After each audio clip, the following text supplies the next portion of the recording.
I mean, there's a truth to that, Katie. Like, you don't come to the rink the same way. You can't.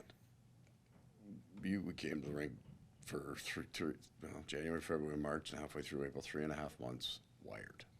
Playoff game. Have to win this game.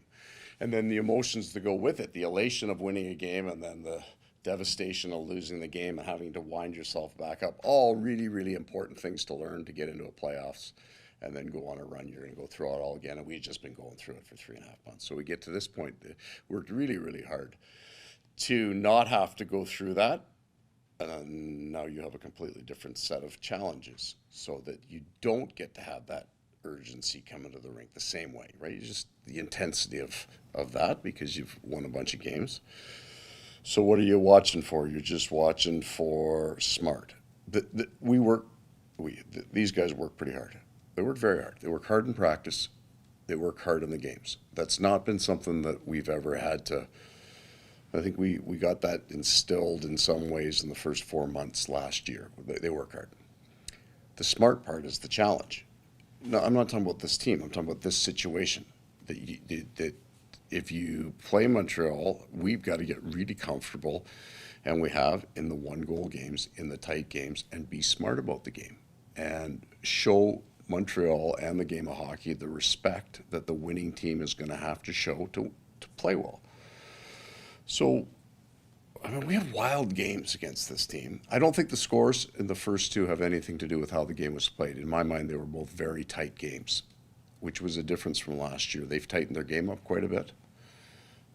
And I want to, we want to make sure that we're playing smart. We want to make sure that we're making really good decisions with the puck so that when you get into the tight game in the playoffs, we have confidence. 82 points, I get it. I'll qualify it. It's not going to get you in. But we work hard enough, I think, to get into the playoffs. Believe that. We want to make good decisions here tonight because we're going to have to. It seems like one of the drivers of Montreal tightening their game up is Nick Suzuki's really honed in on the defensive end of the game. Is that something you've noticed when watching him in film or against your team? I would say that he has a whole lot of Barkov in him. When especially, I think I can speak on this, when you're in a Canadian market and you are a skilled offensive player, there's pressure to produce. And in that pressure to produce, especially if you're on a developing team, there's places for you to value the offensive side of the game more than the defensive side of the game. And I don't think he's done that. I think he's like a real honest, hard player. And he starts on faceoffs and he battles and he's under pucks. He'll get into holes when he gets the chance. But he reminds me in how I think, and I don't know the man, this is video. Barkov would be the same kind of player. They at the end of the year, you will probably be able to say both men have left offense on the table appropriately so. Goaltender night, Coach? Anthony plays tonight. This is going to be game 100 for him in the NHL. Awesome. Milestone. I talked to him before about this is kind of his first time being on a team like this, that Yeah. has these expectations, that is playing, already looking far ahead of the playoffs. What do you notice about guys that maybe are 20, 29, 30, that finally maybe get that opportunity a little bit later to play and be on runs like this? Yeah. Well, we all get a greater appreciation for the game the longer that we spend in it and how difficult it is to get to a point where there are expectations for what you might be able to do. He's been a big part of that, though. Like, his numbers are very good, and without Anthony, it doesn't take many points before you're worried about making the playoffs again. So we're feeling pretty good today because we've had a few good months, but he's been a major part of that. So for a guy in his situation, a backup goaltender, I'm hopeful that he recognizes the importance he is to a team. As he goes to that, he's not just the backup goalie spelling off Bob. He's won us games. He's played, some of our more lopsided games where I didn't think we played particularly well. He was in the net, and we won the game. He had a 45 saver the other night. So he feels like he's a part of it. He appreciates it. He and Sergei have a great relationship. There's a complete understanding of what each one needs. They support that.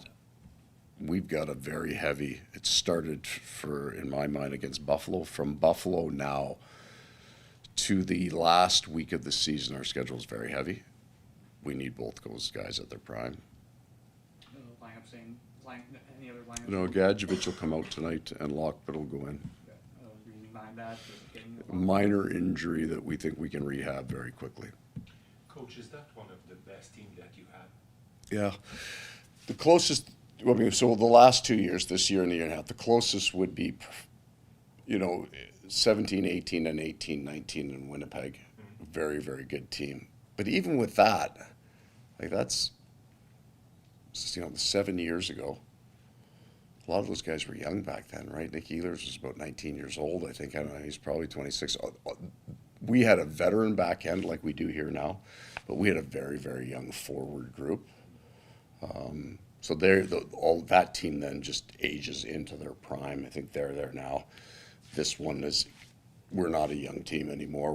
We're just coming into our prime here right now. But yeah, it's as good a team as I've ever coached for sure. I'm just curious, over the recent years, Boston was the reference on Yeah. team defensive game, but Yeah. you reach them and you're better than Well- their best. I mean, can we see commitment? Yeah, I think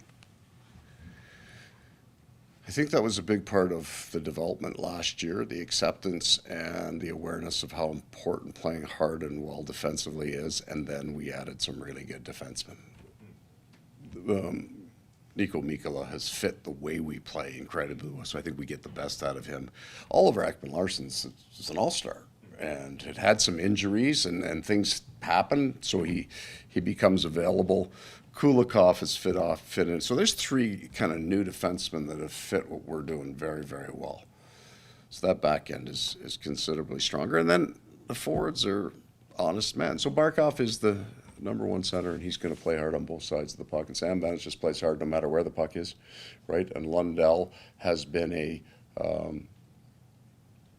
protege of Barkov in terms of how he thinks the game, and the guy that we don't talk about much may, in some ways, have had the biggest impact on our team as much as Mikkola is Stenlund. Because Kevin's a right-handed face-off man. Our biggest Achilles heel last year was our penalty killing. It's why some of our defensive numbers didn't look that good. And he's come in, and our penalty killing is considerably You better. spoke about Alexander Barkov, but can we see now the Panthers playing like Barkov is? Yeah, I think there's been some give and take there. There's an honesty in Barkov's game that is the umbrella of the entire program.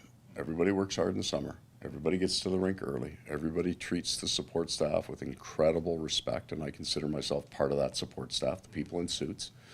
So they're it's a fine group of men, and I think he's the head of that. He and Matthew are the head of that. In terms of style, he's also throwing more hits now than he ever has. And that is a part of the rest of the guys wearing off on him. We brought in some pretty competitive men. Sam Bennett's a competitive guy.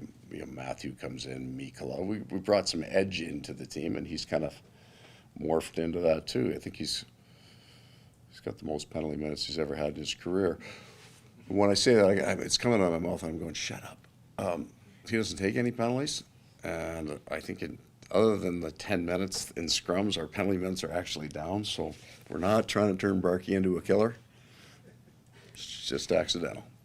Paul, can you talk about the impact of this practice facility on the Oh. team? Well, I think the big bulk of the players live in this area. I live a block and a half. Oh my God, is it good? It is. Well, it's so okay. It's beautiful, right? It's brand new, so it's fabulous. But here's what's incredible about it: the ice is fantastic. And we're in South Florida, and that's always not always the case. But if you build this big facility and you get out there and the coach is going, the ice is terrible and the acoustics are terrible, you can't use it. It's bright and clean, and the guys love practicing. So that's number one. Number two is right across the hall here is the meal room. And it's right across the hall from their change room, and everybody's in there. One of those two rooms are in the weight room at the end, and they're in one of those three places all the time. So when I walk in there, there's 16 guys in there, and they're all laughing, they're all talking. So it is a place of connections for these guys. They're always around each other, and everybody's happy. And like you come to the rink going, oh, I want to be here. I don't want to be traded. If I'm a free agent, I want to play here. We got a good team, great bunch of guys, a phenomenal place, and I hope I get this right. If you work hard enough on the ice and you battle and you compete, the old adage of it's a country club is a horrible thing to say about a hockey club, unless everything off that it was. Guys take their golf carts to the rink. There's guys with electric bikes. I walk to work. It's sunny out. We have fields that they go out and warm up in outside. Like, it's an awesome, right, facility. So that ease either makes you very casual or it will attract people to want to play here and stay here. And all that we kind of ask is that they work their butts off on the ice, and then treat everybody here with a really nice amount of respect, treat the support staff with a great amount of respect, and then this is a phenomenal place to play. Then the food's good. The food's really good. Thank you. All set? Okay, thanks. Very much.